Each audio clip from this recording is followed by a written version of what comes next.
The Curse of Kyoto Tunnel. The Whispering Shadows. The Kyoto Tunnel, a dark passageway beneath the mountains, has a history soaked in blood and fear.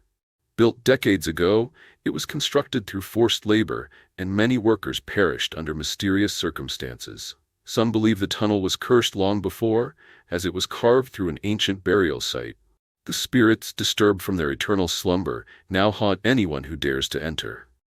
Ryo, a university student fascinated by ghost stories, had always wanted to explore the tunnel. One night, he finally worked up the courage. Armed with only his phone's flashlight, he stepped inside. The moment he entered, the temperature dropped.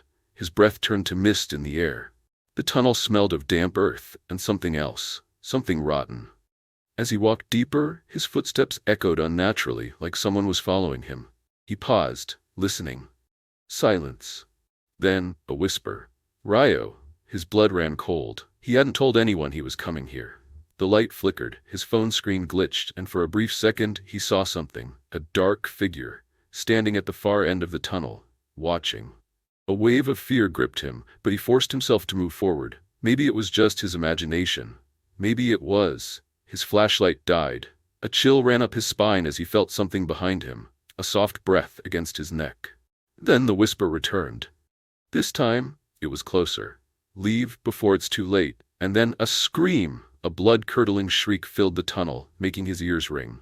Ryo turned to run, but the exit was gone. The tunnel stretched endlessly. He was trapped. And then, from the darkness, a pale hand reached out. Ryo's heart pounded as the pale hand emerged from the shadows.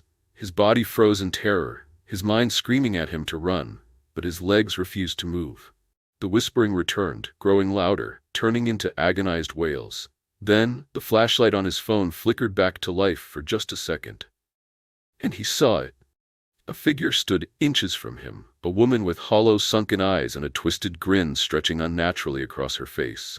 Her skin was pale, almost translucent, and her long black hair clung to her wet, decaying flesh. She opened her mouth, but no words came out, only a low, gurgling sound as if she was drowning. Then, she lunged at him. Ryo screamed and stumbled backward, his hands scraping against the cold, damp tunnel walls. He turned and ran blindly into the darkness. His breath was ragged, his body trembling, but the whispers never stopped. They followed him, growing more frantic, more desperate. Don't look back. Don't look back. But he did. And she was right there. Her twisted, rotting face was inches from his, her cold breath seeping into his skin. Her eyes, lifeless and black, held him in place. Her grin widened, splitting her cheeks as black liquid oozed from the corners of her mouth. Then a blinding light, a car horn blared, and suddenly, Ryo was at the tunnel's exit. He collapsed onto the pavement, gasping for air. A pair of headlights shone down on him. An old man stepped out of the car, his face pale. "You're lucky, boy," he said in a trembling voice. "Few who hear the whispers make it out alive." Ryo turned to look at the tunnel. It stood there, silent and empty, no sign of the woman, no whispers. But as he caught his breath, his phone screen flickered. A video had been recorded. Shaking, he pressed play. The footage was grainy but clear enough. He saw himself standing in the tunnel, alone. But then, behind him, the woman, staring, grinning.